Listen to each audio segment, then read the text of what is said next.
ಇನ್ನೊಬ್ಬರ ಮನೆಯಲ್ಲಿ ಕಸ ಮುಸರೆ ಮಾಡಿ ತಿಂದು ಬೆಳೆದ ನಾಯಿ ಗರುಡನಂತೆ ಗುಡುಗುತ್ತಿರುವ ಈ ಚರಣ್ ರಾಜನಿಗೆ ಬುದ್ಧಿ ಕಲಿಸುತ್ತೇನೆಂದು ಹೊರಟ್ರೆ, ಮಗನೇ, 1 ನಿಮಿಷದಲ್ಲಿ ಆಗುವ ಕೆಲಸವನ್ನ ಒಂದೇ 1 ಸೆಕೆಂಡಿನಲ್ಲಿ ಮಾಡಿ ಮುಗಿಸುತ್ತಾನೆ ಈ ಚರಣ್. ನೋಡಿ ಸೌಕಾರಿ, ಈಗಾಗ್ಲೇ ನಿಮಗೆ ಕೊಡಬೇಕಾದ ಸಾಲವನ್ನ ಕೊಟ್ಟು ಮುಟ್ಟಿಸಿದ್ದೇವೆ. ಹೀಗಿರ್ಬೇಕಾದ್ರೆ ನಮಗೆ ಯಾಕೆ ಈ ರೀತಿ ಕಾಡ್ತಾ ಇದ್ದೀರಾ? ನಮ್ಮ ಪಾಡಿಗೆ ಬಿಟ್ಟು ಕಳಿಸಿಕೊಂಡು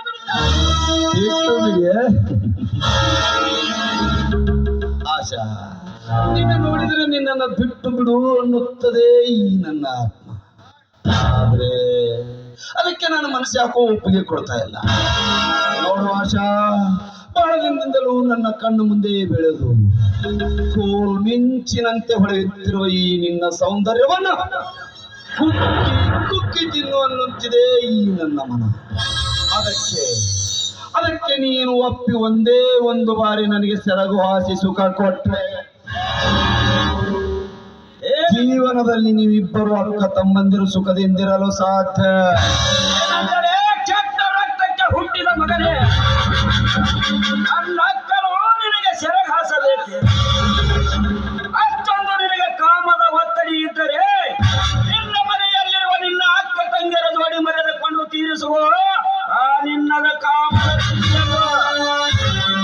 ಇದನ್ನೆಲ್ಲ ಬಿಟ್ಟು ಸಿಕ್ಕ ಹೆಣ್ಣಿನ ಮೇಲೆ ಏರಿ ಬಂದು ಮದ ಏರಿದ ಮರ್ದಾನಿಯಾದರೆ ಸುಣ್ಣದ ನೀರ ಕುಡಿಸಬೇಕಾಗುತ್ತದೆ ಮಗನೇ. ಸೋಕೆ ಸುಣ್ಣದ ನೀರ ಕಿರಣ್, ಈ ಕಿರಣ್ ಒಮ್ಮೆ ಕಣ್ಣಾಡಿಸಿದ್ರೆ ಸಾಕು, ಕಣ್ಣು ಕೊಕ್ಕು ಹೆಣ್ಣುಗಳೇ ಬಂದು ಸಾಲಾಗಿ ನಿಲ್ಲುತ್ತಿರುವಾಗ ಯಕಶ್ಚಿತ್ ನೀನು ನನಗೆ ಸುಣ್ಣದ ನೀರು ಕುಡಿಸುತ್ತೇನೆಂದು ಹೊಗಳಿದೆಯ ಮಗನೇ. ಈಗಲೇ ನಿನ್ನ ಜೀವಕ್ಕೆ ಮಂಗಲವನ್ನು ಹಾಡಿ ಈ ನಿನ್ನಕ್ಕಳನ್ನ ಎತ್ತಿ ಮುದ್ದಾಡದಿದ್ದಾರೆ ನಾನು ಚಾಣಾಕ್ಷ ಚರಣ್ ರಾಜನೇ ಅಲ್ಲ. ಬಾರೇ ಬಂಡದ ಜೀವ.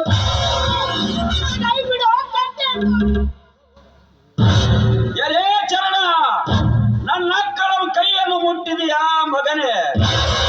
ನಿನ್ನ ಗಂಟಲಕ್ಕೆ ಹಾರಿ ನಿನ್ನ ರಕ್ತವನ್ನು ಹೀರಿದರೆ ನಾನೇಕೆ ಗಂಡಸನಾಗಿ ಹುಟ್ಟಬೇಕು ಈ ಭೂಮಿಯ ಮೇಲೆ? ಮಗನೇ, ಹುಟ್ಟಿದ ಮಗನೇ ಆಗಿದ್ದರೆ ಬಹದ್ದೂರ ಗಂಡಿನ ಜೋಡಿ ಹೋರಾಟ ಮಾಡುವ. ಬಹದ್ದೂರ್ ಗಂಡ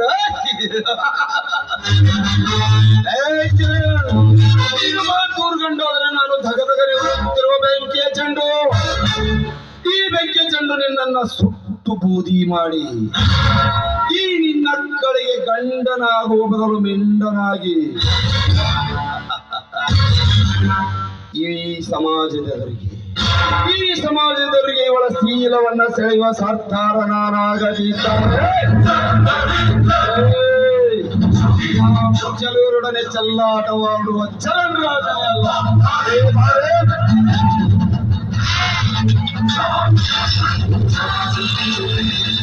ಅಯ್ಯೋ ಕಿರಣ್, ಏನಾಯ್ತು ತಮ್ಮ ನಿನಗೆ?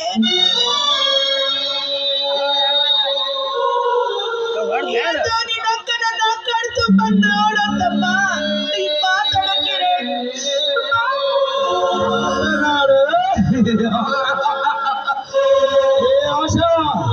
ಮಾತನಾಡಲು ಬಿದ್ದಿಲ್ಲವೇ ಈ ನಿನ್ನ ತಮ್ಮ? ಸತ್ತಿಲ್ಲದೆ ಮನಗದ್ದುಗೆ ಎನ್ನೇರಿ ಸಾವಿಗೆ ಶರಣಾಗಿದ್ದಾನೆ. ನೀನು ಕೂಡ ಸಾವಿಗೆ ಶರಣಾಗುವುದಕ್ಕಿಂತ ಮುಂದೆ ಈ ನಿನ್ನ ಬರಿದಾದ ದೇಹವನ್ನ ನನಗೆ ಒಪ್ಪಿಸುವ. ತಾಯಿ ಗಂಡ ನನ್ನ ಮಕ್ಕಳ ನನ್ನ ತಮ್ಮನಿಗೆ ಬಡದು ಹಾಕಿದ್ದೀರಲ್ಲ, ಇದೇ ರೀತಿ ನನ್ನ ಹರಕು ಚಪ್ಪಲಿಯಿಂದ ನಿಮಗೆ ಹೊಡೆದು ಬುದ್ಧಿ ಕಲಿಸ್ತೀನಿ.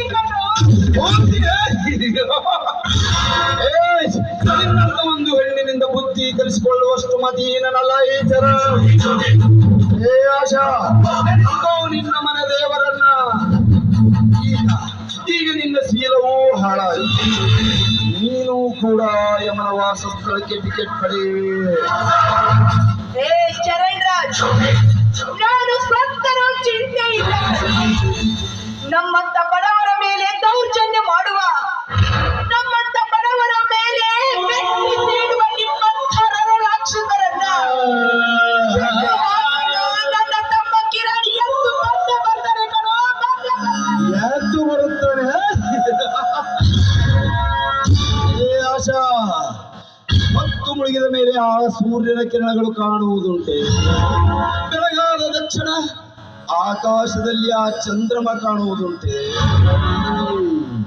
ಅದೇ ರೀತಿ ನಿನ್ನ ತಮ್ಮ ಕಿರಣನ ಉಸಿರಾಟದ ಕಿರಣಗಳೆಲ್ಲ ನಶಿಸಿ ಹೋಗಿ ಕತ್ತಲಾವರಿಸಿದೆ ಅವನ ಬಾಳಿನಲ್ಲಿ. ಹೇ ಆಶಾ, ನನ್ನ ಮಾತಿಗೆ ಒಪ್ಪಿ ನೀನಾಗೆ ಬಂದು ಸುಖ ಕೊಟ್ರೆ ಸರಿ, ಇಲ್ಲ ಅಂದ್ರೆ ಒತ್ತಾಯದಿಂದ ನಿನ್ನ ಹೊತ್ತೊಯ್ದು ನಿನ್ನ ಮೈ ರುಚಿಸಬೇಕಾಗುತ್ತದೆ.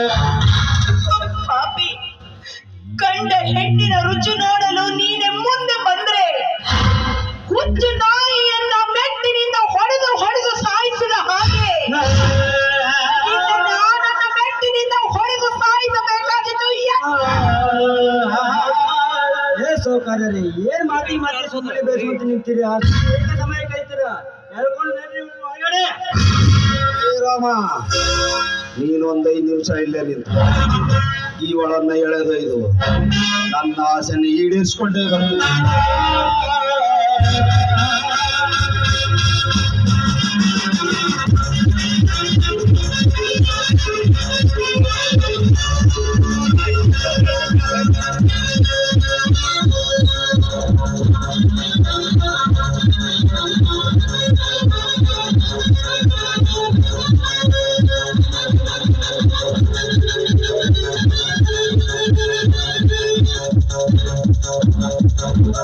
ನಾವು ಸೌಕರ್ಯ ಹೊರಗೆ ಬರ್ಲಿ,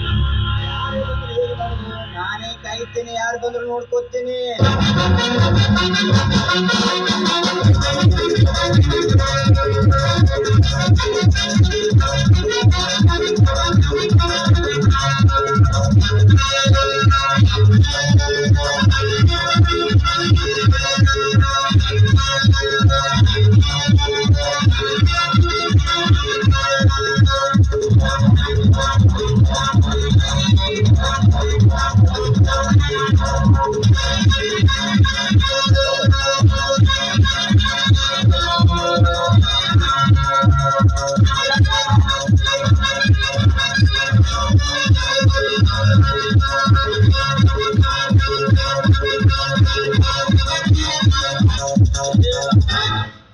ಎಂತ ರುಚಿ ಇರುವುದು. ಬಡತನದ ಮನೆಯಲ್ಲಿ ಹುಟ್ಟಿದ್ರು ರಾಮ, ಬಂಗಾರದ ಜಿಂಕೆ ಕಣ ಇವಳು ಮೈ ಸುಖ ಅನುಭವಿಸುವಾಗ ಹೇ ರಾಮ, ಸಕರು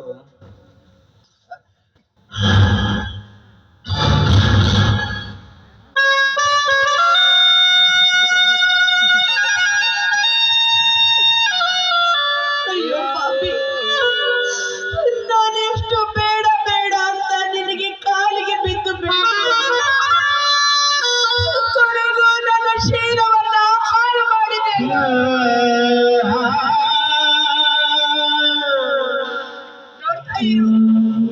ನೀನು ಮಾಡಿದ ಈ ಪಾಪಿಗೆ ದೇವಿ ನಿನಗೆ ಸರಿಯಾದ ಶಿಕ್ಷೆ.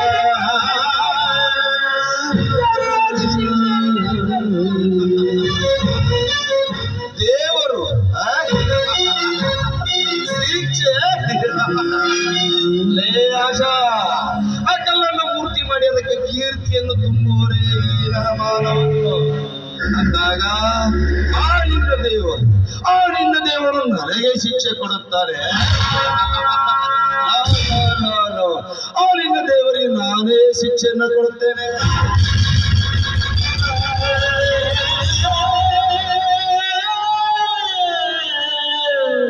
ಪಾಪಿ, ಕೊನೆಗೂ ದೇವರ ಮೂರ್ತಿಯನ್ನೇ ಕಿತ್ತು ನೋಡ್ತಾ ಇರು. ಆ ದೇವರ ಶಾಪಕ್ಕೆ ನೀನು ತಂತಾಗದೇ ಇರಲು ಸಾಧ್ಯವೇ ಇಲ್ಲ. ಇನ್ನು ಕೇವಲ 3 ದಿನಗಳಲ್ಲಿ ನಿನ್ನ ಸಾವು ಖಂಡಿತ ಕಣ, ಖಂಡಿತ. ಸಾವು ಆ ಸಾವಿಗೂ ಈ ಚರಣೆಗೂ ತುಂಬಾ ದೂರ. ಈ ಚರಣ ಹೆಸರು ಕೇಳಿದ್ರೆ ಸಾಕು ಆ ಸಾವು ಎನ್ನುವ ಶಬ್ದ ನಡುಗಿ ನಡುಗಿ ಮತ್ತೊಬ್ಬರ ದೇಹದಲ್ಲಿ ಹೊಕ್ಕು ಅವರ ಆತ್ಮವನ್ನೇ ಒತ್ತೊಯ್ಯುತ್ತದೆ. ಲೇ ಆಶಾ, ಈ ಸತ್ಯ ಸಾವು ಎನ್ನುವ ಭಯಂಕರ ಶಬ್ದ ನಿನ್ನ ದೇಹದಲ್ಲಿ ಹೊಕ್ಕು ನಿನ್ನ ಆತ್ಮವನ್ನೇ ಒತ್ತೊಯ್ಯುತ್ತದೆ. ನೆನೆಸಿಕೋ ಲೇ ಆಶಾ, ನೆನೆಸಿಕೋ ನಿನ್ನ ಕಲ್ಲು ದೇವರನ್ನ.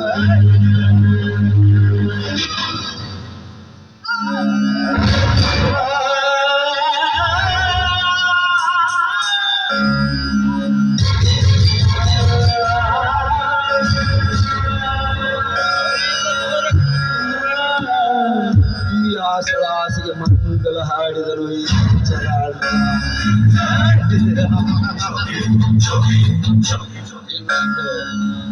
ಇನ್ನು ಮುಂದೆ ಆ ವಿಷ್ಣುವರ್ಧನನ ಆತ್ಮಕ್ಕೆ ಶಾಂತಿಯನ್ನ ಹೇಳಿ ಕೊನೆ ಒಂದು ದಿನ ಪಾಟೀಲನ ಆತ್ಮವನ್ನ ಪರಮಾತ್ಮನಲ್ಲಿ ಕಳುಹಿಸಿ ಅವನ ಸರ್ವ ಆಸ್ತಿಗೂ ನಾನು ಸರ್ವಾಧಿಕಾರಿಯಾಗಿ ಮೆರೆಯಲೇ.